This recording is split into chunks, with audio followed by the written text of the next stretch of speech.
नमस्कार, VNM news में आप सभी का स्वागत है। मैं हूं रंजना दवे। देश दुनिया की छोटी बड़ी खबरों से पहले आइए नजर डालते हैं आज की हेडलाइंस पर।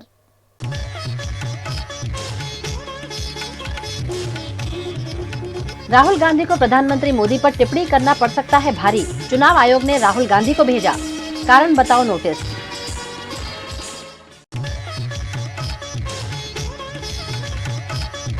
सूरत में वाइब्रेंट गुजरात ग्लोबल समिट 2024 की प्री इवेंट, टेक्सटाइल और अपैरल सेक्टर के सेमिनार का आयोजन।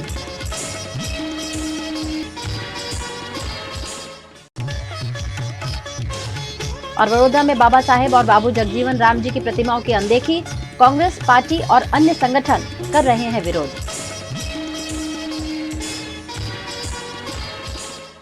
प्रधानमंत्री मोदी को पनौती और जेब कतरा कहना राहुल गांधी को फिर एक बार भारी पड़ सकता है। चुनाव आयोग ने कांग्रेस नेता राहुल गांधी को पीएम मोदी पर निशाना साधने वाली पनौती, जेब कतरा और कर्ज माफी वाली टिप्पणी के लिए कारण बताओ नोटिस जारी किया है। राहुल ने मंगलवार 21 नवंबर को बाड़मेर के बायतू और उदयपुर के वल्लभ नगर में जनसभा को संबोधित किया था। उन्होंने कहा था, पीएम मतलब पनौती मोदी, अच्छा खासा लड़के वर्ल्ड कप जीत रहे थे, ये अलग बात है, हरवा दिया। गुजरात के सूरत में वाइब्रेंट गुजरात ग्लोबल समिट 2024 की प्री इवेंट का आयोजन किया गया। गुजरात के सूरत के सरसाणा कन्वेंशन हॉल में वाइब्रेंट गुजरात ग्लोबल समिट 2024 की प्री इवेंट का आयोजन किया गया, जिसमें टेक्सटाइल और अपैरल सेक्टर के सेमिनार का आयोजन किया गया। इस कार्यक्रम में सूरत महानगर पालिका के कमिश्नर, जिला कलेक्टर, मेयर दक्षेश मावाणी, सरकारी अधिकारी और टेक्सटाइल अपैरल सेक्टर के महानुभाव उपस्थित रहे। फ्यूचर रेडी 5F की थीम पर इस प्री इवेंट का आयोजन किया गया। વાઇબ્રન્ટ ગુજરાતની જે સમિટ છે તેના ભાગરૂપે જે જાન્યુઆરીમાં ગુજરાતની સમિટના ભાગરૂપે આજે સુરત ખાતે ટેક્સટાઇલ રિલેટેડ 5F વિઝનને આધારિત રેડીમેડ ગાર્મેન્ટ્સના ફોકસ ઉપર જુદા જુદા સેમિનારો રાખવામાં આવ્યા છે। એમાં ઇન્ડસ્ટ્રીના જુદા જુદા પ્લેયર્સ, જે ટેક્સટાઇલ મિનિસ્ટ્રીના રાજ્ય સરકારના અને કેન્દ્ર સરકારના સૌ અધિકારીઓ અને એના આધારિત જે રીતે આવનારા દિવસોની અંદર ગુજરાતની અંદર વાઇબ્રન્ટ સમિટમાં આની સક્સેસ સ્ટોરી સાથેનો ઇન્વેસ્ટમેન્ટ આવે તેના માટેનો આજનો આ કાર્યક્રમ હતો। ખાસ કરીને જે 7 રાજ્યોના પાર્ક હોય એમાં ગુજરાતનો પાર્ક હોય, એની સાથે પીએલઆઈની સ્કીમ હોય, રેડીમેડ ગાર્મેન્ટ્સનું ફોકસ હોય કે મેનમેડ ગાર્મેન્ટનું ફોકસ હોય, આ બધાને આધારિત એક સિસ્ટમ સાથે જ્યારે રાજ્ય સરકારે એની નવી ટેક્સટાઇલ પોલિસી, લેબર પોલિસી અને એની સાથે શ્રમ પોલિસી પણ બનાવી દીધી છે, ત્યારે ખૂબ વિશાળ તકો આ ટેક્સટાઇલ મિનિસ્ટ્રી માટે છે, ટેક્સટાઇલ ઇન્ડસ્ટ્રી માટે છે। ટેક્સટાઇલ ઇન્ડસ્ટ્રીની અંદર મેનમેડ ફાઇબરની સાથે રેડીમેડ ગાર્મેન્ટ પર ફોકસ કરવા માટે આપણે સૌ કટિબદ્ધ બનીએ। ગાર્મેન્ટ સેક્ટર્સનું ફોકસ એ વધુ છે। ટેક્સટાઇલ્સ જોડે જોડે ગાર્મેન્ટ સેક્ટર એટલા માટે મહત્ત્વનું છે કે ગાર્મેન્ટ સેક્ટર એ ખૂબ મોટા પાયે રોજગારી આપી શકે। ગામની મહિલાઓ, ગામની આજુબાજુમાં તાલુકાના સેન્ટર પર જો ગાર્મેન્ટ્સ ઇન્ડસ્ટ્રી આવે તો એનાથી મહિલાઓને ખૂબ મોટો ફાયદો થાય। ઘરમાં પતિ જોડે જોડે પત્ની બી ઘર ચલાવવામાં સહયોગી થઈ શકે। તે ગાર્મેન્ટ ઇન્ડસ્ટ્રીની અંદર આવનારા દિવસોની અંદર એક મોટો ગુજરાતને ફાયદો મળશે। મુખ્યમંત્રીશ્રીના માર્ગદર્શનમાં આ વાઇબ્રન્ટ ગુજરાતની વિવિધ બેઠકો ચાલી રહી છે, વિવિધ સેમિનાર્સ ચાલી રહ્યા છે અને તેમાં આજે આ ટેક્સટાઇલનું આયોજન થયેલું હતું અને ટેક્સટાઇલના આ સેમિનારમાં ખૂબ મોટી સફળતા ગુજરાત સરकारને प्राप्त થઈ છે। गुजरात के वडोदरा शहर में संविधान के प्रणेता बाबा साहेब आम्बेडकर और बाबू जगजीवन राम जी की प्रतिमा के प्रति बढ़ती जा रही लापरवाही के खिलाफ आक्रोश देखा जा रहा है। वडोदरा शहर में कांग्रेस पार्टी और अलग अलग संगठनों द्वारा बाबा साहब अम्बेडकर और बाबू जगजीवन राम जी की प्रतिमाओं के प्रति बढ़ती जा रही लापरवाही के खिलाफ आक्रोश देखा जा रहा है। शहर में अलग अलग इलाकों में स्थापित उनकी प्रतिमाओं के रखरखाव पर ध्यान नहीं दिया जा रहा है। ऐसे में दोनों महान नेताओं की प्रतिमाओं के रखरखाव में हो रही चूक के चलते विपक्ष के नेताओं और अन्य संगठन के लोगों में रोष है, जिसके चलते आज म्युनिसिपल कमिश्नर को आवेदन पत्र दिया गया। बाबा साहेबनी प्रतिमाનું જે રીતે અપમાન થઈ રહ્યું છે, દેશને અખંડ રાખનાર વ્યક્તિને જે રીતે કચરા પેટીમાં નાખીને અપમાન થઈ રહ્યું છે, એ દેશ માટે નહીં, આ સત્તા પર બેઠેલા લોકો માટે પણ અપમાનજનક વાત છે। તમે ગમે તેની પ્રતિમાઓ મૂકીને એને સાફ સફાઈ કરતા હોય, પણ બંધારણના ઘડવૈયાની प्रतिमा તમે કચરાપેટીમાં નાખી દો। આ જ રીતે જગજીવન રામ, જે વ્યક્તિએ નાનાથી નાના માણસને ઉઠાઈને એક ઊંચા પદ પર મૂક્યો, અને જેના લીધે આખા સમાજ દેશની અંદર જુદા જુદા સમાજો એકતાના બાનામાં જોડાયા, એ તમામ લોકોની પ્રતિમા કચરામાં પેટીમાં ફેંકવામાં આવે છે। अभी तो ये चिंगारी है, आने वाला वक्त एक 16 बनना जाए, उसका ध्यान रखना। आने वाला वक्त ये मोटो आंदोलन करશે, એટલે એના પહેલાં તમે આ પ્રતિમાનું માન સન્માન જાળવી અને એમને સારી જગ્યા પર અને સાચી જગ્યા પર મૂકો, એવી અમારી માંગ છે। ડૉક્ટર બાબા સાહેબ આંબેડકરની પ્રતિમા જે એવી જગ્યાએ મૂકવામાં આવી છે કે જ્યાંથી એ પ્રતિમા જે જગ્યા મૂકી જેના લીધે શહેરના પ્રજાજનો અને સમાજના લોકોનું લાગણી દુભાઈ છે। સાથે સાથે બાબુ જગજીવન રામજીની પણ પ્રતિમા જે ભારતના નાયબ વડાપ્રધાન હતા એમની પ્રતિમા પણ તમે જુઓ કે છેલ્લા કેટલા સમયથી વોર્ડ ઓફિસમાં ધૂળ ખાય છે। અમારી માંગણી એવી છે કે વડોદરા શહેરની કોઈ મોકાની જગ્યા પર આ ડૉક્ટર બાબા સાહેબ આંબેડકરની પ્રતિમાને મૂકવામાં આવે। જોડે જોડે બાબુ જગજીવન રામજીની પ્રતિમા પણ જે તૈયાર છે કેટલા સમયથી પડી છે એને પણ ધૂળ ચડે છે, તો એવી પ્રતિમાને પણ વ્યવસ્થિત જગ્યાએ માન સન્માન મળવું જોઈએ। બાબા સાહેબ આંબેડકરની પ્રતિમા છેલ્લા ઘણા સમયથી કમાટીબાગની નર્સરીમાં ઢાંકીને મૂકેલી છે। એમને યોગ્ય પેડેસ્ટલ આપીને એમને યોગ્ય સ્થાને એમને સ્થાન આપે અને એમનું વ્યવસ્થિત માન સન્માન જળવાય એ માટે આજે અમે અહીંયાથી લડત શરૂ કરી છે। અમારી વિનંતી છે શાસક પક્ષને કે અહંકાર છોડે અને જે બાબુ જગજીવન રામને સ્ટેચ્યુ છે ઘણા વખતથી સર્કલમાંથી એને કાઢીને સાઈડમાં મૂકી દેવામાં આવ્યું હતું, ડૉક્ટર આંબેડકરની પ્રતિમા છે, આ તમામ પ્રક્રિયાઓને તાત્કાલિક પેડેસ્ટલ પર વ્યવસ્થિત રીતે સન્માનજનક રીતે મૂકી અને તેનું સન્માન જળવાય, માન સન્માન જળવાય તેની ખાતરી રાખે। गुजरात के वडोदरा में देव उठी एकादशी के मौके पर भगवान विठलनाथ जी की 214वीं शोभा यात्रा निकाली गई। कार्तिक सुद देव उठी एकादशी के मौके पर वडोदरा के मांडवी में स्थित पौराणिक विठलनाथ जी की 214वीं भव्य शोभा यात्रा का ढोल नगाड़े, बैंड बाजे और शहनाई की धुन के साथ मंदिर परिसर से प्रस्थान किया गया। चांदी की पालकी में सवार होकर विठलनाथ जी शहर के लोगों को आशीर्वाद देने निकले। शोभा यात्रा के प्रस्थान से पहले राजमाता शुभांगिनी राजे गायकवाड़, महारानी राधिका राजे गायकवाड़, मेयर पिंकी सोनी सहित कई अग्रणी मंदिर में मौजूद रहे और पूजा अर्चना की गई। शोभा यात्रा का जगह जगह भाविक भक्तों द्वारा स्वागत किया गया। भगवान विठलनाथ जी की शोभा यात्रा मांडवी से प्रारंभ होकर शहर के विभिन्न राजमार्गों से होती हुई पुनः शाम 5 बजे विठलनाथ जी के मंदिर पर समाप्त होगी।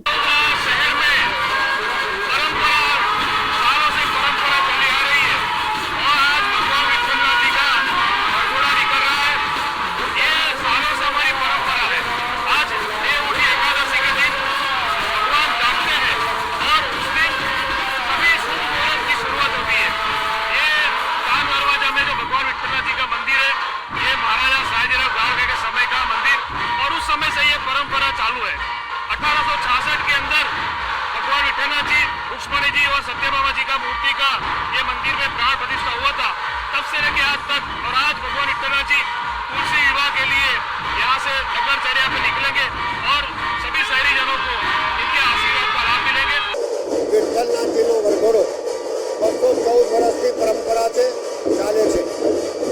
રાજવી પરિવારના રાજમાતા અને બધા લોકો આવે છે, આરતી કરે છે અને વિઠ્ઠલનાથજી ભગવાન નગરજનોને આશીર્વાદ આપવા માટે નીકળે છે। એમને આશીર્વાદમાં અમે પણ જોડાઈએ છીએ।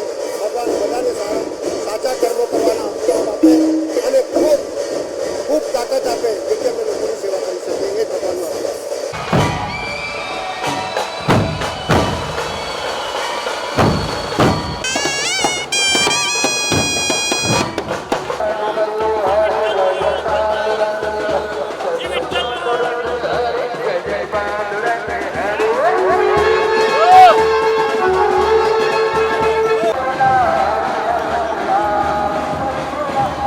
मंदिर में रात 10 बजे से 12 बजे के बीच तुलसी विवाह संपन्न होगा। विठलनाथ जी की शोभा यात्रा में बड़ी संख्या में भक्त मौजूद रहे। विठलनाथ भगवान की जय। आज देव उठी एकादशी निमित्तेनो श्री विठलनाथजी भगवाननो 214मो वरघोड़ो वर्षोनी परंपरा मुजब गायकवाड़ परिवारना पूजन अर्चन आरती बाद शहरना राजमार्गो पर भक्तोने दर्शन आपवा माटे निकळ्यो छे। वरघोड़ो हालमां मंदिरमांथी निकળી मांडवी पासे छे, જ્યાં ભક્તો ભગવાનના શાંતિથી દર્શન કરીને આશીર્વાદ પ્રાપ્ત કરે છે। દર વર્ષની જેમ આ વર્ષે પણ પોલીસ વ્યવસ્થા ખૂબ સારી છે, જેને લીધે ભક્તો શાંતિથી દર્શન કરે છે અને વરઘોડો આગળ વધે છે। આ વરઘોડો બપોરે 1:30 વાગે કૈનેશ્વર મહાદેવ પહોંચશે, ત્યાં હરિહર મિલન ભેટ થશે, આરતી થશે અને સાંજે 5 વાગે મંદિરમાં પરત આવશે. રાતે 8:30 થી 11:30 શાસ્ત્રોક્ત વિધિથી ભગવાનના તુલસી વિવાહ થશે અને ત્યારબાદ ભગવાનનો ચાંદલા વિધિ છે. તો દરેક આ વરઘોડામાં દરેક ભક્તોને તેમજ લગ્નમાં આવવા માટે વિઠ્ઠલ મંદિર પરિવાર તરફથી હાર્દિક આમંત્રણ છે. गुजरात के वडोदरा में वडोदरा कॉरपोरेशन द्वारा अधिकारियों के लिए खरीदे गए टैबलेट्स फिजूल खर्ची साबित हो रहे हैं. वडोदरा कॉरपोरेशन द्वारा पेपरलेस कार्य के बहाने कॉरपोरेटर्स और अधिकारियों के लिए 55 लाख के टैबलेट्स खरीदे गए थे. लेकिन कॉरपोरेशन की सामान्य सभा में mayor Pinky Soni, deputy mayor Chirag Barot, Nilesh Rathod, doctor Hitendra Patel, दंडक शैलेश पाटिल सहित अनेक कॉरपोरेटर्स टैबलेट बिना ही सामान्य सभा में उपस्थित हुए. कॉरपोरेटर्स को सभा के एजेंडा के कागजात વિતરિત કિए ગए. અનફોર્ચ્યુનેટલી સભાગૃહમાં આજે વાઈફાઈની કનેક્ટિવિટી નથી મળી, એટલે ઉપયોગિતા મારે બી નથી થઈ રહી. મેં એમાં સિમ કાર્ડ નહોતું નાખ્યું એટલે ઇન્સ્ટોલ નથી કર્યું, તો નથી યુઝફુલ થઈ રહ્યું. પણ એટ ધ સેમ ટાઈમ હું કહીશ કે ડિજિટાઇઝેશન તરફ જે સ્ટેપ કોર્પોરેશને લીધો છે એ વેલકમ સ્ટેપ છે અને ડિજિટાઇઝેશન હોવું જ જોઈએ. મેં પોતે કોર્પોરેશનના તમામ નકશા 97માં ડિજિટાઇઝ કરેલા, CAD પર લીધેલા, 80 ઇન્ફ્રાસ્ટ્રક્ચર સર્વિસીસના એકબીજાને સુપર ઇમ્પોઝ કરે તો કન્ટામિનેશનથી લઈને તમામ યુટિલિટીના જે ઇસ્યુઝ હોય એના પરથી જોઈ શકાય. ત્યારે કોર્પોરેશને આ તમામ જે ડિજિટાઇઝ નકશાને કમાન્ડ સેન્ટરની મોટી મોટી વાતો કરે છે, GISની વાતો કરે છે, તો આ ડેટા તમામ કાઉન્સિલર્સને, अधिकारियों ने अवेलेबल થવા જોઈએ. इनफैक्ट नागरिकों ने भी अवेलेबल થવા જોઈએ. पेपरलेस कार्य प्रणाली की बातें सिर्फ बातें हैं. सारे काम अभी भी पेपर्स के जरिए ही किए जा रहे हैं और कई कॉरपोरेटर्स तो ऐसे हैं जिन्हें टैबलेट्स का इस्तेमाल तक नहीं आता. कॉरपोरेटर टैबलेट्स नहीं लाने का बहाना बनाते दिखाई दिए. वहीं मेयर पिंकी सोनी दिवाली की व्यवस्था के कारण टैबलेट नहीं लाने का बहाना बनाती नजर आई. ટેબ્લેટનો યુઝ ચોક્કસ કામગીરી માટે, વડોદરાના વિકાસ માટે અને લોક કલ્યાણના કાર્યોમાં થઈ રહ્યો છે અને આગામી સમયમાં આપ જોશો કે બધા લઈને પણ આવશે. અત્યારે વાપરી જ રહ્યા છીએ, પણ દિવાળી અને દેવ દિવાળીના વચ્ચેનો સમયગાળો હોવાથી અતિ વ્યસ્ત શેડ્યુલમાં આજે સભા વચ્ચે આપણે ગોઠવવામાં આવેલું હોય ત્યારે કદાચ કોઈ કારણસર કોઈ લઈને ના આવ્યું હોય, હેન્ડલ કરવા માટે કોઈક જગ્યાએથી આમ તેમ ઇઝી ના હોય કદાચ લઈને આવવાનું આજે, તો ન લઈને આવ્યા હોય. બાકી બધા એ લોક કલ્યાણના કાર્યોમાં અને શહેરના વિકાસ અર્થે ઉપયોગ કરી જ રહ્યા છે. खबरों का दौर यूं ही चलता रहेगा. फिलहाल वक्त है एक ब्रेक का. Part of the RR Global Conglomerate with a presence in over 50 countries. RR Kabel is a leading Indian wires and cables brand, a wide range offering excellent quality and trustworthiness. RR also has a wide range of lighting solutions. Choose from several options that can light up your home or office. Presenting appliances from RR, increasing the style quotient of your home. Delivering convenience every day. RR fans, lighting solutions, air coolers, water heaters, irons and more. When it comes to trust, quality and convenience, ask for home appliances from RR Kabel, your one-stop electric goods solutions provider. Bharat ले रहा है electric अंगड़ाई. क्यों ना हम साथ चले, साथ चले, साथ बढ़े, साथ बढ़े, देश मेरे, देश मेरे. देश को ले जाए नई दिशा की ओर. आपका जॉय, भारत का जॉय. दर्शनम ओशन वडोदरा के गोत्रीवासना रोड पर 4 BHK स्काई विलास. आधुनिकता की परिकल्पना को साकार करता है दर्शनम ओशन आलीशान प्रोजेक्ट, जहां आपको खुद का घर लगेगा 5 स्टार होटल. वडोदरा सिटी के प्राइम लोकेशन, ग्रीनरी के बीच स्टनिंग एस्थेटिक लग्जरियस रेसिडेंस. सभी बेडरूम में अटैच वॉशरूम, ग्रीन स्पेस के साथ balcony, full ventilation, parking, lift, kids play area, swimming pool, club house, indoor games, garden, fire safety system और आपकी privacy का भी रखा गया है खास ख्याल. लग्जरियस लाइफस्टाइल का सपना जो आपने देखा है वो पूरा होगा दर्शनम ओशन में. आज ही विजिट करें Darshanam ocean behind Gotri police station, Gotrivasna road, Vadodara. Vadodara के शोर शराबे से दूर पंचवटी के leisure alley restaurant and banquet में शुद्ध शाकाहारी खाने का लुत्फ उठाइए, क्योंकि यहाँ हर डिश है खास. इतना ही नहीं, यहाँ प्योर जैन फूड भी अवेलेबल. 50 से 350 लोगों की कैपेसिटी वाले वेल इंटीरियर बैंक्वेट हॉल के साथ रूम फैसिलिटी, ब्राइडल मेकअप और स्टेज डेकोरेशन की भी सुविधा. होटल लीजियर एली एंड बैंक्वेट में 150 से 200 कार पार्किंग की facility, corporate pack lunch, 3 kilometre तक फ्री होम डिलीवरी और टेक अवे पार्सल पर 10% डिस्काउंट. 50 से 20 लोगों के स्मॉल गेट टुगेदर के लिए प्राइवेट डाइनिंग रूम और आउटडोर केटरिंग की भी सुविधा। यहाँ का स्किल्ड मैनेजमेंट आपके हर मौके को बनाता है बेहद शानदार। कोतरीगुड़ा सर्कल पर जल्द शुरू हो रहा है take away counter. Leisure alley restaurant and banquet और स्क्वायर, पंचवटी रोड, कोरबा, वडोदरा। राजस्थान में चुनाव प्रचार के आखिरी दिन जनसभा में 60 साल से भाजपा के लिए कार्यरत बुजुर्ग कार्यकर्ता को देखकर प्रधानमंत्री नरेंद्र मोदी भावुक हो गए। राजस्थान में आज चुनाव प्रचार का अंतिम दिन है। पीएम नरेंद्र मोदी राजसमंद के देवगढ़ में जनसभा को संबोधित कर रहे हैं। ये इस विधानसभा चुनाव में प्रधानमंत्री नरेंद्र मोदी की आखिरी सभा है। सभा को संबोधित करते हुए मोदी भावुक हो गए। उन्होंने भाजपा के स्थानीय कार्यकर्ता देरा सरिया का नाम लेते हुए कहा कि 60 साल भाजपा के लिए खपाने वाले देरा सरिया कार्यकर्ता के रूप में बैठे हैं। पूरे चुनावी अभियान को उनके आशीर्वाद से 4 चांद लग गए हैं। मोदी ने कहा कि बहुत लोग हैं जो भाजपा की ताकत को जानते ही नहीं हैं। उनको लगता है कि मोदी को गाली देने से उनकी गाड़ी चल जाएगी। उन्हें पता नहीं है कि ये पार्टी ऐसी है जिसे कार्यकर्ताओं ने अपने खून पसीने से बनाया है। इस पार्टी में 4 पीढ़ियां खप गई हैं। बहुत लोग हैं जो भारतीय जनता पार्टी की ताकत को जानते ही नहीं। उनको लगता है कि मोदी को गाली दे दोगे तो उनकी गाड़ी चल जाएगी, लेकिन उनको पता नहीं है ये पार्टी ऐसी है जिसे कार्यकर्ताओं ने अपने खून पसीने से बनाया है। ये पार्टी ऐसी है जिसमें 4 पीढ़ियां खप गई है और एक ही सपना लेकर के, भारत माता की जय।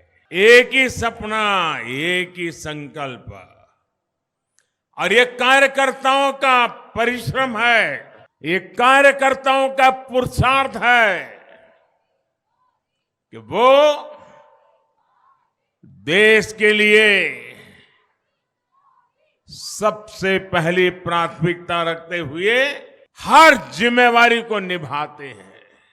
साथियों, आज जब मैं इस सभा में, सभा तो विराट है ही है, माताएं बहनें तो है ही है, चुनाव का परिणाम भी निश्चित है, लेकिन जब मैंने यहां बैठे बैठे श्रद्धेय देरासरिया जी को देखा, इस आयु में शायद जीवन के 6 दशक देरासरिया जी ने इस विचार के लिए खपा दिए हैं और एक कार्यकर्ता के रूप में नीचे बैठ करके हम सबको आशीर्वाद दे रहे हैं। राजस्थान के चुनाव प्रचार का ये आखिरी दिन और मेरा ये आखिरी कार्यक्रम। राजस्थान में चुनाव प्रचार थमने के चंद घंटे पहले मुख्यमंत्री अशोक गहलोत ने प्रधानमंत्री नरेंद्र मोदी और भारतीय जनता पार्टी पर जमकर निशाना साधा। राजस्थान में चुनाव प्रचार के दौरान सीएम अशोक गहलोत ने भाजपा पर निशाना साधते हुए कहा कि पीएम से लेकर सब मंत्रियों और बड़े नेताओं ने राजस्थान पर धावा बोल दिया है। इस बार जनता समझ चुकी है। राजस्थान की जनता भाजपा को करारा जवाब देगी। राजस्थान में भड़काने वाले भाषण हो रहे हैं। जितने लोग आ रहे हैं, सुबह से शाम तक एक ही भाषा बोल रहे हैं। कन्हैया को मारने वाला भाजपा कार्यकर्ता था। जयपुर में आज गुरुवार 23 नवंबर को अशोक गहलोत ने मीडिया से कहा कि राजस्थान में सरकार गिराने में मोदी फेल हो गए। उसका झटका इतना भारी है कि उसकी टीस बाहर आ रही है। बीजेपी वाले 25 नवंबर तक के मेहमान हैं। इसके बाद ये 5 साल तक मुंह नहीं दिखाएंगे। जिस प्रकार से कैंपेन चल रहा राजस्थान में, धावा बोल दिया गया है बीजेपी ने, क्योंकि सरकार गिरा नहीं पाए। मध्य प्रदेश, महाराष्ट्र, कर्नाटक हॉर्स ट्रेडिंग करके सरकार गिराई गई। यहाँ वो फेल हो गए। वो जो फेल हो गए हैं उसकी टीस जो है उनका दुख और उनकी जो झटका लगा है, झटका वो इतना भारी है पड़ रहा है उनके लिए कि बार बार वो जो दुख दे रहा उनको 30 बार आ रही बाबा, आप समझ गए, 30 बार आ रही है कि मतलब गिरा क्यों नहीं पाए। इसलिए अब ये 5 पर मुख्यमंत्री, केंद्रीय मंत्रियों का जमावड़ा, प्रधानमंत्री जी और गृह मंत्री जी और मेंबर पार्लियामेंट, पता नहीं कौन कौन। मोदी जी 2017 में गुजरात चुनाव में कहते थे कि राजस्थानी अशोक गहलोत मुझे हराने आया है। आप बताइए, मैं आपका बेटा हूं, आप मुझे वोट नहीं देंगे तो मैं कहां जाऊंगा। अब राजस्थान में चुनाव है, मैं राजस्थान की जनता से कहना चाहता हूं कि मैं राजस्थान का हूं। मुख्यमंत्री ने यह भी कहा कि मोदी अभिनेता हैं।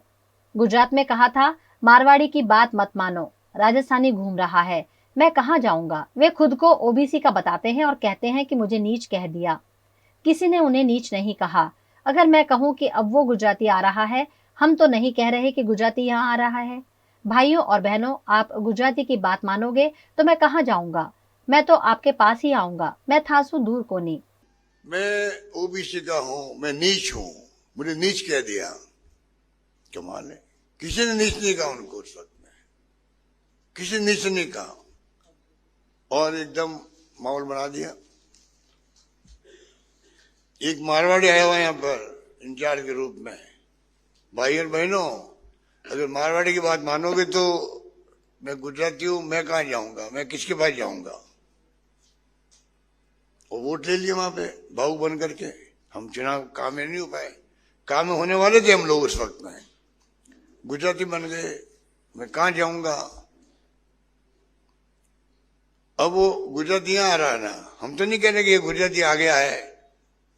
भाई और बहनों, गुजराती की बात मानोगे तो मैं कहाँ जाऊंगा, मैं तो आपके पास ही आऊंगा। बताइए आप, मैं भी तो कह रहा हूं राजस्थान वासियों, गुजराती आके घूम रहा है यहाँ पर, वोट मांग रहा है, मैं आपका हूं, मैं थासू दूर नहीं हूं, मैं कहाँ जाऊंगा। सवाल ये है, अब कह दिया कि मैं गारंटी देता हूं 4थी बार मुख्यमंत्री नहीं बनेगा, अगली बार मुख्यमंत्री वापस नहीं बनेंगे। ये भविष्यवक्ता है क्या? खुद तो भविष्यवाणी कर रहा है, अगली बार मैं ही प्राइम मिनिस्टर होऊंगा, मैं ही लाल किले पे आऊंगा, मैं ही योजना बनाऊंगा। और 5 साल के लिए आप अनाउंसमेंट कर रहे हो, चुनाव चलते हुए किसान नीति की बात हो, 5 साल के राशन की बात हो। ये क्या है? इलेक्शन कमीशन ऑफ इंडिया को दिखता कि वो क्या बोल रहे हैं, वो क्या घोषणाएं हो रही है चुनाव चलते हुए। आज जो बुलाया गया आप लोगों को, ये बुलाया गया गारंटी, 7 गारंटी हमारी जो घर घर पहुंच गई है। और मुझे कहते हो घर है तो 1 करोड़ का आंकड़ा लगभग टच कर लिया, 1 करोड़ का आंकड़ा टच कर लिया। प्रधानमंत्री नरेंद्र मोदी के बाद अब गृह मंत्री अमित शाह ने भी राजस्थान में कांग्रेस की सरकार नहीं बनने का दावा किया है। चुनाव प्रचार के आखिरी दिन आज केंद्रीय गृह मंत्री अमित शाह ने दावा किया है कि राजस्थान में अगली सरकार भारतीय जनता पार्टी की बन रही है। सरकारी कर्मचारियों के बीच देश भर में प्रचलित मुद्दे ओल्ड पेंशन स्कीम पर उन्होंने कहा कि ओपीएस को लेकर हमने एक कमेटी बनाई है। कांग्रेस सरकार को विदाई देने के लिए राजस्थान के लोगों ने अपना मन बना लिया है। भारतीय जनता पार्टी की परिवर्तन संकल्प यात्रा लगभग 9000 किलोमीटर चली। हर गांव दानी में हमने लोगों का संपर्क करने का प्रयास किया। 200 विधानसभाओं तक पहुंचे और करीब करीब हमारे चुनाव अभियान में कल रात तक अंदाजन 1 करोड़ से ज्यादा मतदाताओं का संपर्क भारतीय जनता पार्टी के नेताओं और कार्यकर्ताओं के द्वारा किया जा रहा है। राजस्थान ने हमेशा मोदी जी के साथ खड़ा रहकर भारतीय जनता पार्टी का समर्थन किया है। 2014 और 19 दोनों चुनाव में सभी की सभी सीटें भारतीय जनता पार्टी के खाते में देकर मोदी जी के प्रति अपना विश्वास हमेशा राजस्थान की जनता ने प्रकट किया है। परिवारवाद, भ्रष्टाचार और तुष्टीकरण की राजनीति जो कांग्रेस ने इस 5 साल में राजस्थान में इसका परिचय दिया, इससे राजस्थान की जनता बहुत त्रस्त है। और उसके सामने भारतीय जनता पार्टी की नरेंद्र मोदी सरकार ने राजस्थान में करोड़ों लाभार्थियों को केंद्र की योजना का सीधा लाभ पारदर्शी तरीके से पहुंचाया है और केंद्र की दर्जनों योजनाएं गांव और गरीब दोनों के फायदे के लिए राजस्थान में सीधा परिणाम देती हुई नजर आती है। उत्तरकाशी के निर्माणाधीन टनल धराशायी होने से दबे 41 लोगों को निकालने की कवायद को आखिरी स्वरूप दिया जा रहा है। उत्तराखंड के उत्तरकाशी टनल में 12 नवंबर से फंसे 41 मजदूरों को बचाने की कोशिश आखिरी फेज में है। गुरुवार 23 नवंबर को दोपहर 1:15 पर मजदूरों तक पहुंचने के लिए बाकी 18 मीटर की खुदाई शुरू की गई, लेकिन 1.8 मीटर की ड्रिलिंग के बाद मलबे में सरिया आने से खुदाई रोकनी पड़ी। 2 एक्सपर्ट की मदद से सरिया काटा गया, जिसके बाद ड्रिलिंग का काम दोबारा शुरू हुआ। नोडल सचिव नीरज खैरवाल ने बताया कि मलबे में सरिया आने की वजह से पाइप कुछ मुड़ गया है। ऑगर मशीन को नुकसान हुआ है। एनडीआरएफ की टीम ने बुधवार तक मजदूरों तक पहुंचने के लिए 45 मीटर का रास्ता क्लियर किया था। आज पाइप को 1.8 मीटर पुश किया गया है। अब तक 46.8 मीटर पाइप पुश किया जा चुका है। अभी करीब 16 मीटर खुदाई बाकी है। प्रधानमंत्री कार्यालय के पूर्व सलाहकार और उत्तराखंड सरकार में ओएसडी भास्कर खुलबे ने इस बात पर बताया कि हम 12 से 14 घंटों में मजदूरों तक पहुंच जाएंगे, फिर उन्हें एनडीआरएफ की सहायता से बाहर लाने के लिए 2 से 3 घंटे लगेंगे। गुजरात के भावनगर में टीआरबी जवानों को निलंबित किए जाने के मुद्दे पर सरकार के खिलाफ रोष व्यक्त करते हुए आवेदन पत्र दिया गया।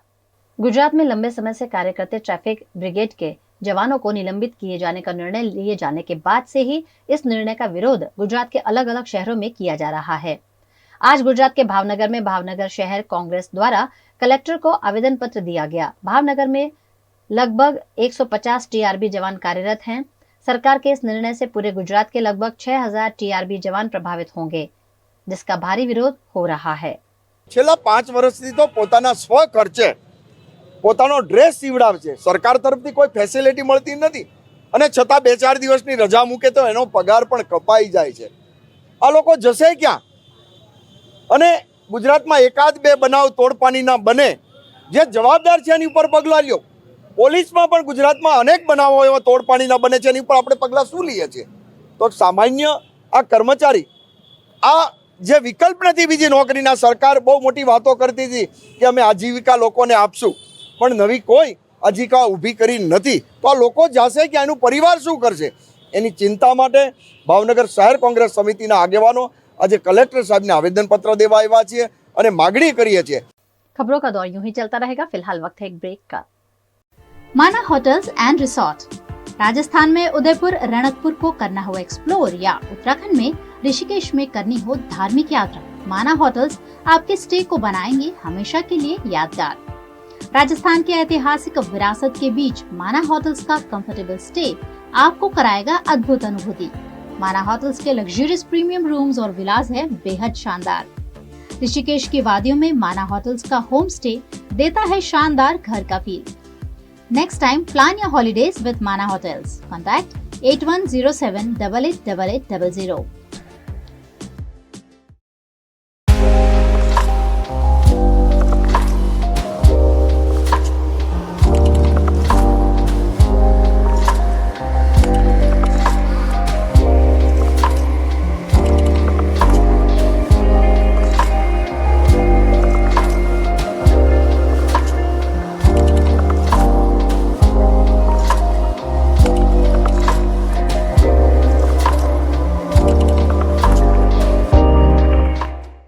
कला और कलाकार, संस्कृति और धर्म, रंग और जीवन, प्राचीन और आधुनिक, सब कुछ संजोया है हमने यहाँ कलारंभ में, बिल्कुल भारत हाट की तरह।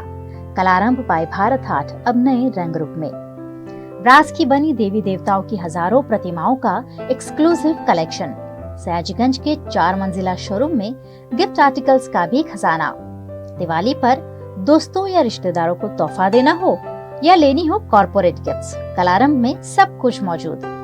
मंदिर से लेकर ड्राइंग रूम और बेडरूम से लेकर घर के हर कोने को सजाने के लिए कलारंभ में खूबसूरत आर्ट पीसेस अवेलेबल। तो राह किसकी देख रहे हैं? इस दिवाली विजिट करना तो बनता है। कलारंभ Bharat Haat, Amin Niwas near dairy den ice cream parlour, opposite Sardar Patel statue, Sayajiganj, Vadodara. नव वर्ष के शुभारंभ के मौके पर गुजरात के दाहोद जिले में भारतीय जनता पार्टी द्वारा स्नेह मिलन समारोह का आयोजन किया गया। भारतीय परंपरा के अनुसार नववर्ष की शुरुआत स्नेह मिलन से की जाती है। इस परंपरा को ध्यान में रखते हुए भारतीय जनता पार्टी द्वारा दाहोद जिले की हर विधानसभा में स्नेह मिलन समारोह आयोजित किया गया। आज दाहोद जिले के गरबाड़ा गांव में स्नेह मिलन समारोह आयोजित किया गया। इस मौके पर भाजपा के प्रदेश प्रमुख CR पाटिल, दाहोद जिला भाजपा प्रमुख शंकर आमलियर, जिला पंचायत प्रमुख करण सिंह डामोर, राज्य मंत्री बच्चू भाई खाबड़, सांसद जसवंत सिंह भाभोर, विधायक कन्हैया लाल किशोरी और बड़ी संख्या में कार्यकर्ता उपस्थित रहे। इस मौके पर आम आदमी पार्टी के उम्मीदवार शैलेश भाभोर बड़ी संख्या में अपने कार्यकर्ताओं के साथ भाजपा से जुड़े। वहीं कांग्रेस और BTP के कार्यकर्ता भी भाजपा में शामिल हुए। ભાભોર સાહેબે જે ગ્રાન્ટો ફાળવી, જે સમાજની સેવાઓ આપે છે, એનાથી અમે ઉત્પન્ન થઈ અને અમે ભારતીય જનતા પાર્ટીમાં જે જોડાયા છે અને લોકોની, અમારા ગામની, અમારા ગરબાડા તાલુકા વિશે, દાહોદ જિલ્લા વિશે અમે સેવા કરવા માંગીએ છીએ અને ભારતીય જનતા પાર્ટીમાં અમે રહીશું। આજે ખૂબ મોટી સંખ્યામાં લગભગ 10,000થી વધુ સંખ્યામાં કાર્યકર્તાઓ અને આગેવાનો આ સ્નેહ મિલનના કાર્યક્રમમાં હાજર હતા। આજ વિધાનસભામાંથી 2022ના વિધાનસભાનું ઇલેક્શન લડનારા શ્રી શૈલેષભાઈ, જે આપ પાર્ટીમાંથી લડ્યા હતા, એ આજે ભારતીય જનતા પાર્ટીમાં જોડાયા છે। એમની સાથે હજારો કાર્યકર્તા પણ જોડાયા છે, જે ઇલેક્શનમાં લગભગ 41,000 મત લઈ ગયા હતા। પણ એમને પણ થયું કે જે વચનો એમને આપવામાં આવ્યા હતા એ આદિવાસી પ્રજાને ભોળવવાનો પ્રયત્ન થયો હતો અને ત્યાર પછી કોઈ પણ પ્રકારની કોઈ એક્ટિવિટી થતી નથી। એટલા માટે મોદી સાહેબ જે વચનો આપે છે પૂર્ણ કરે છે, એટલા જ માટે મોદી સાહેબની ગેરંટીમાં વિશ્વાસ કરીને આજે પાર્ટીમાં જોડાયા છે। એમને પણ અમે સ્વાગત કરીએ છીએ। गुजरात के छोटा उदेपुर में पावीजेतपुर में सुनार की दुकान में चोरी होने की वारदात सामने आई है। छोटा उदेपुर के पावीजेतपुर के मोती बाजार में स्थित जैनी सिल्वर नाम की जय कुमार सोनी की सोने चांदी की दुकान है। इस दुकान में ग्राहक के तौर पर आए व्यक्ति को सोने की चेन दिखाने के दौरान व्यक्ति चेन लेकर दुकान के बाहर इंतजार कर रहे उसके साथी के साथ मोटरसाइकिल के जरिए फरार हो गया। चेन चोरी के आरोपी दिनेश राठवा और मनोज तड़वी को पुलिस द्वारा मुद्दामाल के साथ हिरासत में लिया गया है। पुलिस द्वारा आगे की कार्यवाही शुरू की गई। जम्मू कश्मीर के राजौरी में आतंकियों के साथ चल रही मुठभेड़ में 2 आतंकवादी मारे गए हैं, वहीं 5 जवान भी शहीद हुए हैं। जम्मू कश्मीर के राजौरी में बीते 28 घंटों से आतंकियों और सुरक्षा बलों के बीच मुठभेड़ जारी है। आज सुरक्षा बलों ने 2 आतंकियों को मार गिराया है। गोलीबारी में एक और जवान शहीद हो गए हैं। अब तक कुल 5 जवान जान गंवा चुके हैं। मारे गए एक आतंकी का नाम कारी है। डिफेंस PRO के मुताबिक कारी पाकिस्तानी नागरिक था, उसे पाक और अफगान मोर्चे पर ट्रेंड किया गया था। दूसरे आतंकी की जानकारी अभी सामने नहीं आई है। कारी लश्कर तैयबा का टॉप कमांडर था और पिछले 1 साल से अपने ग्रुप के साथ राजौरी पूंछ में एक्टिव था। उसे डांगरी और कंडी हमलों का मास्टरमाइंड भी माना जाता है। कारी को जम्मू में आतंकवाद को दोबारा फैलाने के लिए भेजा गया था। वो IED में स्पेशलिस्ट था और गुफाओं में छिपकर काम करने वाला ट्रेंड स्नाइपर भी रहा था। बुधवार 22 नवंबर को मुठभेड़ में सेना के 2 अफसर और 2 जवान शहीद हो गए थे। सूत्रों के मुताबिक जान गंवाने वालों में कैप्टन शुभम, कैप्टन MG प्रांजल, कैप्टन MV प्रांजल और हवलदार माजिद थे। कैप्टन MV प्रांजल का शव आज शाम बेंगलुरु भेजा जाएगा। वहीं चौथे जवान की अब तक पहचान नहीं हो सकी है। गुजरात के वडोदरा में रावपुरा विधानसभा के कार्यकर्ताओं के लिए स्नेह मिलन समारोह का आयोजन किया गया। दीपावली पर्व के बाद भारतीय जनता पार्टी द्वारा विभिन्न विधानसभा में स्नेह मिलन समारोह का आयोजन किया जा रहा है, जिसके चलते आज नूतन वर्ष के प्रारंभ के मौके पर जनता पार्टी द्वारा विधानसभा के मुख्य दंडक बालकृष्ण शुक्ल के मत विस्तार रावपुरा के कार्यकर्ताओं के लिए कार्यालय बाग में स्नेह मिलन समारोह का आयोजन किया गया। इस मौके पर पूर्व गृह मंत्री गोवर्धन झड़फिया, सांसद Ranjanben Bhatt, mayor Pinky Soni, deputy mayor Chirag Barot, शहर भाजपा अध्यक्ष डॉक्टर विजय शाह, विधायक, पूर्व सांसद, काउंसलर सहित कार्यकर्ता बड़ी संख्या में उपस्थित रहे। बालकृष्ण शुक्ल द्वारा तमाम मेहमानों का स्वागत करते हुए उन्हें नव वर्ष की शुभकामनाएं दी गई। આ વડોદરાના કાર્યકર્તાઓ છે કે જેઓ ગુંબજ પર પણ હોય દિવાલો પર પણ હોય અને સાથે મૂર્તિ લઈને પણ રામલલાની નીકળે. આ વડોદરાના કાર્યકર્તાઓનું ખમીર છે. આજના દિવસે સુધાકરભાઈ જોશીને યાદ કરવું એટલા માટે જરૂરી છે. માનની જીતુભાઈને બધા વડીલો અત્રે છે. 1962-63ના તૃતીય વર્ષ સંઘના શિક્ષિત હોવા છતાંય એક નાનકડા કાર્યકર્તાની જેમ સતત પાર્ટીમાં જે પણ જવાબદારી સોંપવામાં આવી, સંઘમાં જે જવાબદારી સોંપવામાં આવી, બજરંગ દળના જે તે વખતે માનનીય ગોરધનભાઈ સાહેબને ખબર છે ત્યારે બજરંગ દળના આપણા વડોદરાના પ્રમુખ પણ હતા. તો આવા બધા કાર્યકર્તાઓની વચ્ચે જ્યારે ખૂબ મોટું એક જશ આપણને મળી રહ્યું છે, આપણે બધા ખૂબ નસીબવાન છે કે આ જ્યારે પરિવર્તનની આંધી ફૂંકાઈ છે ત્યારે પરિવર્તનની આંધીમાં આપણે બધા જ લોકો સાક્ષી છે. અને જેમ ગઈકાલે પ્રમુખશ્રીએ જાહેરાત કરી છે કે આગામી દિવસોમાં વડોદરા શહેરના તમામ કાર્યકર્તાઓને આપણે રામલલાના દર્શને જવાના છે, ત્યારે આપણે બધાએ ઉત્સાહમાં આવીને અને આપણી સાથે તો ગોરધનભાઈ સાહેબ છે. આપણે જોકે બધા વડીલોને ખબર છે, નવા કાર્યકર્તાઓને ખબર નથી કે વિશ્વ હિન્દુ પરિષદનું આખું આંદોલન જે ચાલ્યું હતું તેમાં ગુજરાતમાં સૌથી વધારે કામ કરનારા જે 2-4 નેતાઓ હતા પરિષદના, તેમાંથી એક માનનીય ગોરધનભાઈ સાહેબ છે. અને ખૂબ મોટું કામ સંઘ પરિવારે જે કર્યું, વિશ્વ હિન્દુ પરિષદે કર્યું, તેમાં ગોરધનભાઈ સાહેબનો પણ ખૂબ મોટો ભાગ હતો. बॉलीवुड के प्रख्यात गायक जुबिन नौटियाल आज स्टैच्यू ऑफ यूनिटी का दौरा करने गुजरात आए। विश्व की सबसे ऊंची सरदार वल्लभ भाई पटेल की प्रतिमा स्टैच्यू ऑफ यूनिटी देश दुनिया में लोगों के आकर्षण का केंद्र बनी है। बॉलीवुड स्टार से लेकर अनेक हस्तियां स्टैच्यू ऑफ यूनिटी का दौरा करने आते हैं। आज बॉलीवुड के फेमस गायक जुबिन नौटियाल विश्व की सबसे ऊंची प्रतिमा देखने स्टैच्यू ऑफ यूनिटी के दौरे पर आए। इस दौरान सरदार पटेल की 182 फीट ऊंची प्रतिमा देख वे मंत्रमुग्ध हो गए। इस दौरान उन्होंने सरदार पटेल के जीवन के विषय पर जानकारी ली। इस मौके पर नायब कलेक्टर शिवम बारिया द्वारा कॉफी टेबल बुक और मोमेंटो देकर उनका स्वागत किया गया। जनसंपर्क अधिकारी राहुल पटेल और गाइड जुबिन गमीरे द्वारा स्टैच्यू ऑफ यूनिटी की विशेषताओं से जुबिन नौटियाल को वाकिफ कराया गया। मैं खड़ा हूँ स्टैच्यू ऑफ यूनिटी के बिल्कुल नीचे। अहमदाबाद आके बहुत अच्छा लगा, साबरमती आश्रम जाने का मौका मिला और अभी स्टैच्यू ऑफ यूनिटी आने का मौका मिला। और उसके अलावा अहमदाबाद से बहुत प्यार मिला, गुजरात टूरिज़्म से मुझे बहुत प्यार मिला। आप सबको बहुत बहुत शुक्रिया अदा करना चाहूँगा इतना प्यार देने के लिए। अपना प्यार बनाए रखें। गुजरात के सूरत के कतारगांव में सुमूल डेयरी रोड पर स्थित श्रद्धा सोसाइटी में चोरी की घटना सामने आई है, जिसके आरोपियों को पुलिस ने हिरासत में ले लिया है।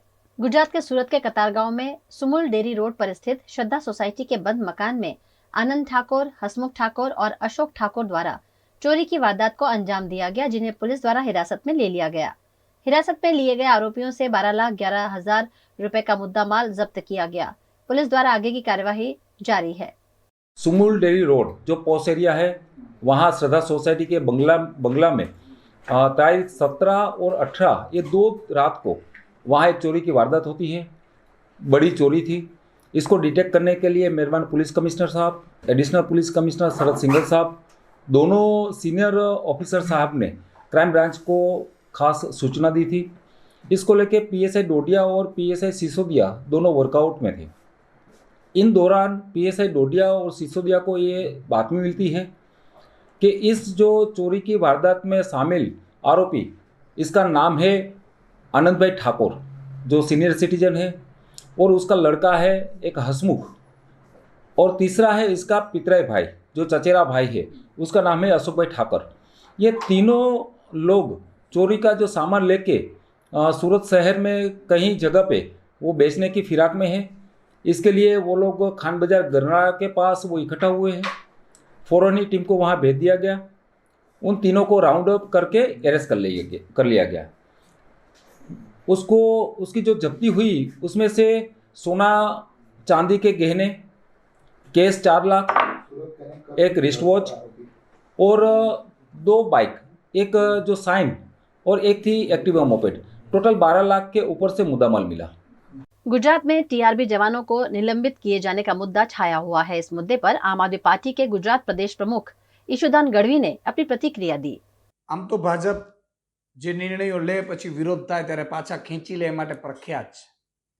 ટીઆરબી જવાનો મામલે પણ જાણકારી એવી મળી છે કે જે જવાનોને છૂટા કરવાનો નિર્ણય હતો એ પાછો ખેંચી શકે છે। પણ એની સાથે એક મામલો એ સામે આવી રહ્યો છે કે જે જવાનોએ વિરોધ કર્યો છે એને પાછા નહીં લેવામાં આવે. તમે વિચાર કરો કે જે જવાનોએ વિરોધ કર્યો છે, જે જવાનોએ પોતાના હક માટેની લડાઈ લડી છે, જે જવાનોએ ખુલ્લેઆમ કહ્યું કે ભાઈ અમે 300 રૂપિયામાં પણ એ કામ કરવા તૈયાર છીએ, કામ કરી રહ્યા છીએ, સારી રીતે કરી રહ્યા છીએ, ત્યારે છૂટા કરવાનો શું કામ નિર્ણય લેવામાં આવ્યો? અને એટલે જ તો નિર્ણય પાછો ખેંચવામાં આવે છે. તો એને પાછા નહીં લેવામાં આવે. આ વાત સાથે અમે સહમત નથી. અમે જે જવાનોનો નિર્ણય જે કેન્સલ રદ કરવાનો છે એ નિર્ણયને આવકારીએ છીએ, પરંતુ જે જવાનોએ વિરોધ કર્યો છે એ જવાનોને પણ પાછા લઈ લેવાના, નહીં તો એ જવાનોની સાથે આમ આદમી પાર્ટી ઊભી છે. એના માટે જે આવેદનો આપવાનું કરવાનું આવશે કે રસ્તા ઉપર ઉતરવાનું આવશે કે પછી વિધાનસભામાં પણ જ્યારે સત્ર ચાલુ થાય ત્યારે પણ આ મુદ્દો ઉઠાવવાનો હશે, આમ આદમી પાર્ટી ઉઠાવશે. એટલે એક તો સરકાર નિર્ણયો આવા વાહિયાત કરે નહીં પહેલાં, તો પછી પાછળથી એને પાછા લેવા પડે છે.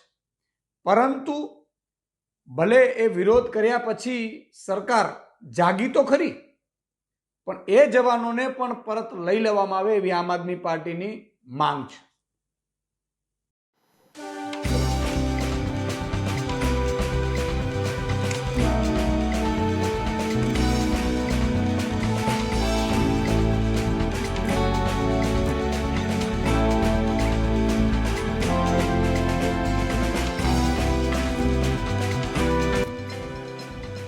ये सभी गेम्स देखकर आपको आपके बचपन की यादें ताज़ा हो गई होंगी, है ना?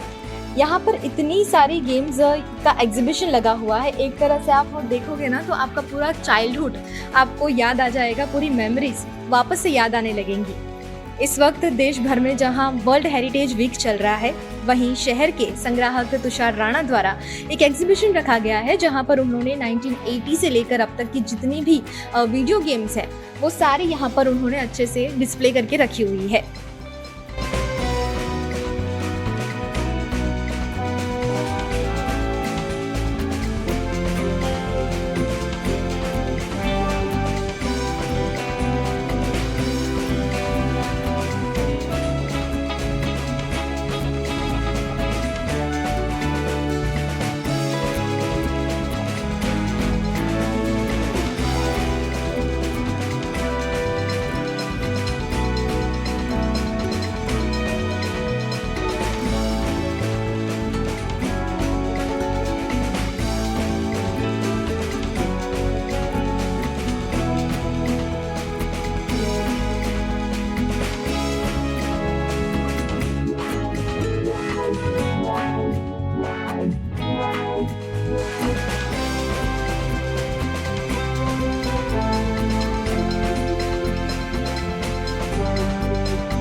तो चलिए बात करते हैं ये कलेक्शन जिन्होंने किया है उनके साथ में, क्योंकि इतनी पुरानी गेम्स हैं जिनके बारे में मुझे भी बहुत अच्छे से नहीं पता है, तो उन्हीं के मुंह से जानते हैं कि जो कलेक्शन उन्होंने किया वो जारी रख रहे हैं और कैसे उन्होंने इतनी सारी गेम्स इकट्ठी करी है. मेरे पास आर्केड गेम्स है जो टेबल पे रख के खेली जाती है. मेरे पास ये हैंडहेल्ड गेम्स है जो टीवी में लग के खेली जाती है. ब्लैक एंड वाइट जब टीवी था तब भी वो खेली जाती है, वो वीडियो गेम्स है. और उसके अलावा प्लग एंड प्ले वाली गेम्स है जो सीधा एवी में आप लगा के खेल सकते हैं. उसके अलावा जो पॉकेट वाली जो गेम्स आती है वो भी है मेरे पास. जो भी टाइप्स की मैंने गेम्स बोली है वो तकरीबन 700 to 800 गेम्स है मेरे पास. जैसे ये है हैंडहेल्ड गेम्स है, जैसे इस कपबोर्ड में रखी हुई है वो आर्केड गेम्स है जो टेबल पे रख के खेली जाती है. तो ये सब मिला के मेरे पास 700 to 800 गेम्स हैं। शौक तो बचपन से था, वैसे स्टैम्प्स कलेक्ट करते थे, लेकिन 2010 से मैंने तय किया कि मुझे एक कलेक्शन बनाना है अपना खुद का, जिससे कि आने वाली पीढ़ी को भी एक अच्छा मैसेज मिल सके। पुरानी चीज़ें कलेक्ट करने लायक होती है और टेक्नोलॉजी कैसे बदलती है वो भी हमें जानने को मिलता है। तो 2010 से मैंने जब ये कलेक्शन चालू किया तब सोचा नहीं था कि इतनी सारी गेम्स या फिर और भी चीज़ें जो कलेक्शन में वो होगी मेरे पास, लेकिन अभी मेरे पास अच्छा कलेक्शन हो गया है। तो आपने ये कलेक्शन शुरू किया तो इसका पर्पस सिर्फ यही था कि बच्चों को जो है पुरानी चीज़ें पता होनी चाहिए, और कोई और पर्पस भी था? नहीं, और पर्पस तो वैसे बेसिकली मैं इंजीनियर हूँ, तो इंजीनियरिंग माइंड चलता है कि भाई ये कैसे बनता है, इसमें क्या टेक्नोलॉजी यूज़ होती है, उस तरह से मुझे सीखने को भी मिला और धीरे धीरे कलेक्शन बढ़ता गया। और अभी ये ऐसा हुआ कि बच्चों को जब स्कूल के बच्चे या अभी जो फेस्टिवल चल रहा है उसमें जो बच्चे या उम्र वाले जो वडील आते वो भी बोलते हैं कि हम लोग बचपन में खेला करते थे ये सब गेम्स, और उनके बच्चों को बोलते हैं कि ये सब गेम्स हमारे ज़माने की है। जैसे ये 1980s की एक गेम है, तो इसमें ये हैंडहेल्ड गेम्स है और ये ब्लैक एंड वाइट जो डिस्प्ले रहता है LCD इसमें, उसमें कैरेक्टर्स भी मूव करते हुए ये वाली गेम्स है। ये सभी गेम्स जो आप देख रहे हैं वो उस टाइप की गेम्स है जो पुरानी टेक्नोलॉजी से यूज़ करते थे।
यहाँ पर वीडियो गेम्स के अलावा कई सारी पुरानी चीज़ें रखी हुई हैं जिसे देखकर लोगों की जो है यादें ताज़ा हो गई है। तो यहाँ पर कुछ लोग जो यहाँ पर मौजूद हैं जो देखने आए हैं यहाँ के एग्जीबिशन को, तो चलिए उनसे भी बात करते हैं कि उन्हें यहाँ आकर कैसा अनुभव हुआ है। यहाँ पे कोई मूवी की शूटिंग नहीं चल रही है, लेकिन आपने ये देखा, आपको ये देखकर याद आया होगा कि जब मूवीज शूट होती है तो इसी तरह से क्लैप्स बजाया जाता है और कहा जाता है कि एक्शन। उसके बाद में हमारे फेवरेट एक्टर एक्ट्रेस अपनी एक्टिंग शुरू करते हैं। तो वहाँ से लेकर जब तक मूवी रिलीज़ होती है तो उसमें जो रील्स यूज़ होती हैं, प्रोडक्शन में जो चीज़ें यूज़ होती हैं, वो सारी चीज़ें भी इन्होंने कलेक्ट करके रखी है। तो चलिए जानते हैं इन्हीं के मुँह से कि आपने ये जो सारी चीज़ें कलेक्ट करके रखी हैं इसका अच्छे से दर्शकों को डिस्क्रिप्शन दे दीजिए। जैसे हम लोग थिएटर में मूवीज़ देखने जाते हैं तो पहले जब मूवीज़ रिलीज़ होती थी उसमें ये वाली फिल्म्स रहती थी। इसमें 24 to 40 रील्स जब एक सेकंड में घूमती थी तब हमको मूविंग का एहसास होता था। जैसे ये आप देख सकते हैं उसका प्रोजेक्टर है जो पहले थिएटर्स में लगता था।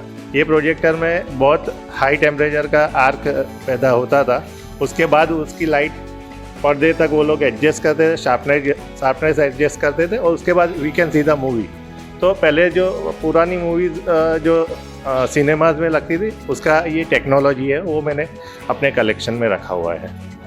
हाँ, जैसे आप देख सकते हैं कि ये रोल जब हम लोग लगाते हैं सिनेमा वाले और उसको रोल करते तभी उसको हम लोग पर्दे पे देख सकते हैं और उसका मूविंग इफेक्ट आता है। उसे प्रिजर्व करने के लिए ऐसे बॉक्सेस लगते हैं जिसके अंदर इस तरह से ये रोल्स प्रिजर्व किए जाते हैं ताकि इसका लाइफ लॉन्ग रहे। और इसके अंदर आप देख सकते हो जैसे इसके अंदर काफ़ी सारी शॉट्स लगी हुई है, तो एक ही आपको दिखेगी लेकिन वो अलग अलग धीरे धीरे मूव करने वाली शॉट्स होती है, और वो जब मूव होती है तभी उसका आपका मूविंग इफेक्ट आता है।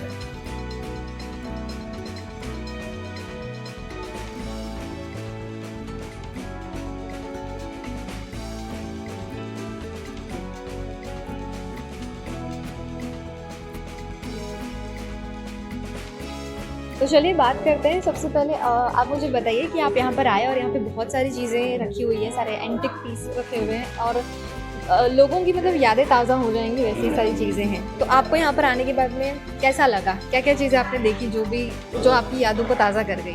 पहले तो ये जो कलेक्शन इन्होंने रखा है तुषार भाई राणा ने, इनको तो अभिनंदन देना चाहता हूँ, क्योंकि आजकल ये बच्चे जो है नए बच्चे आएंगे और जूने जो हमारे जैसे सीनियर आएंगे, तो सीनियर भी एक तो बच्चा ही है अभी, तो बच्चे को देख के उसको रिकॉल कर रहा है। पहले तो हम लोग स्कूल से बंक मार के ऐसी फिल्म देखने जाते थे जो फिल्म रोल थी, फिर ये कैमरा है, जैसे टॉयज़ है बहुत सारे जूने, तो वहाँ पर कंदील जिसको हम लाइट बोलते थे पहले, तो जो जैसे मतलब जो पैसे वाला था उसके पास अच्छा कंदील होता था, जो छोटा आदमी था उसके पास छोटे रहता था, तो काफ़ी सारी चीज़ें देखने से ऐसे याद ताज़ी हो गई और अपना बचपना भी याद आ रहा है कि भाई हम लोग बचपन में कैसे थे, वही मैं मेरे पोते पोतियों को दिखा रहा था।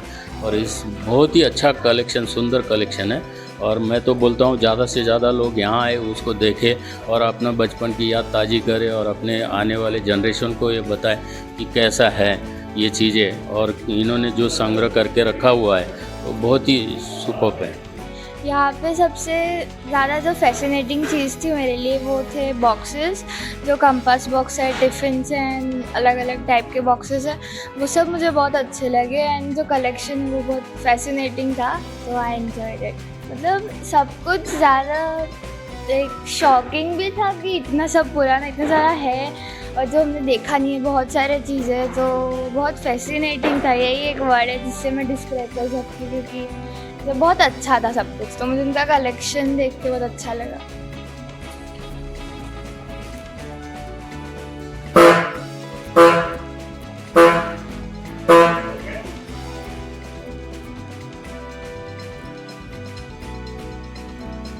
अगर आप भी यहाँ पर आकर अपने बचपन की यादें ताज़ा करना चाहते हैं तो ये म्यूज़ियम जो है ओपन ही रखा गया है, ताकि विजिटर्स यहाँ पर आ सकें और यहाँ पर रखी चीज़ों को देख सकें और जान सकें पुराने ज़माने में चीज़ें किस तरह से बनती थी, कैसी होती थी। तो यहाँ के टाइमिंग मैं आपको बता देती हूँ, 24 नवंबर तक ये एग्जीबिशन यहाँ पर शुरू है और आप 10 से 5 के बीच यहाँ पर आकर विज़िट कर सकते हैं। फिलहाल के लिए इतना ही, फिर मिलेंगे BNN TV पर।